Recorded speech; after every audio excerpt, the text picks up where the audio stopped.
नमस्कार दोस्तों, आज मैं लेकर आई हूँ दीपक गर्ग जी की रचना सासू माँ।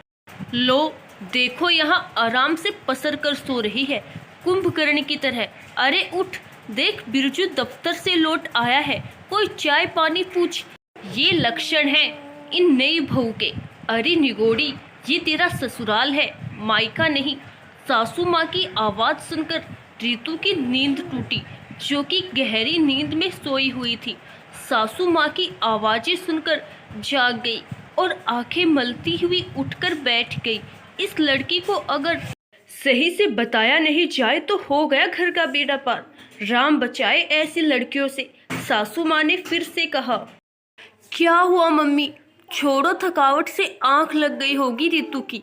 बिरजू माँ को समझाने की कोशिश करते हुए बोला, चुप कर, बड़ा आया बहू का पक्ष लेने वाला। तू थका हारा आया है तो उसको उठकर तुझे चाय पानी देना चाहिए, या नहीं? यही फर्ज होता है पत्नियों का। मम्मी कैसी बातें कर रही हो, वही तो देती है। आज सो गई होगी तो क्या हुआ? बिरजू ने फिर से बात खत्म करनी चाहिए। अरे यह उसका मायका थोड़ी ही है। जो मायका तो तुम्हारा भी नहीं है, बिरजू की माँ। हाँ, ये घर वैसे तो तुम्हारा भी ससुराल ही है ना। ये आप क्या कह रहे हो जी? सही कह रहा हूँ।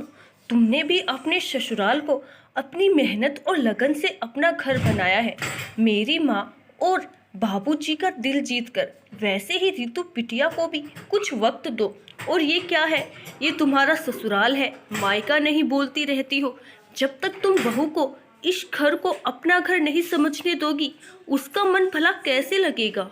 अरे यहाँ भी उसको वैसे ही रहने दो जैसे अपने घर में रहती थी। फिर देखना, धीरे धीरे सब समझने लगेगी। अभी थोड़ी देर पहले मुझे तुम्हें चाय देकर गई थी ना, तो हो सकता है थकावट से आंख लग गई होगी। हाँ हाँ, चढ़ा लो सिर पर तुम सब, लेकिन बाद में पछताओगे देखना, जब ये अपनी मनमानी करेगी। ये कैसी बहकी बहकी बातें कर रही हो तुम?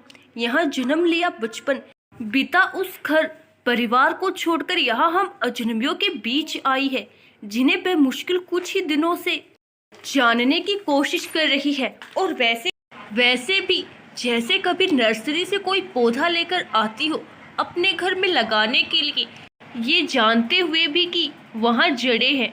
उस पौधे की जड़ें को छोड़कर लाए पौधे को उखाड़कर दूसरी जगह लगाओगी तो समय तो लगेगा ही ना जड़ पकड़ने में। उसमें भी तो बराबर खाद पानी देती हो ना, ताकि पौधा वहाँ पनप सके। वैसे ही पौधे समान बहू को भी अपनेपन और प्यार का खाद पानी डालो। फिर देखना, यह पौधा तुम्हारे आंगन में कैसे खिल उठेगा। इससे पहले सासू माँ कुछ कहे, ऋतु बीच में आकर बोली, मम्मी जी, आपके प्यार और अपनेपन से मैं सब कुछ सीख जाऊंगी। बस बेटियों की तरह अपने आंचल की छाव में रख लीजिए।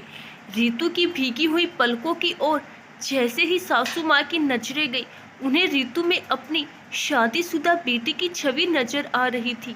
अपने आप उनके हाथ ऋतु के सिर पर चले गए। उन्होंने खींचकर ऋतु को सीने से लगा लिया। प्यार का स्पर्श पाते ही दोनों का चेहरा फूलों समान खिल उठा। वहीं दूसरी ओर खड़े पिता पुत्र की आंखें भी खुशियों से भीग रही थी।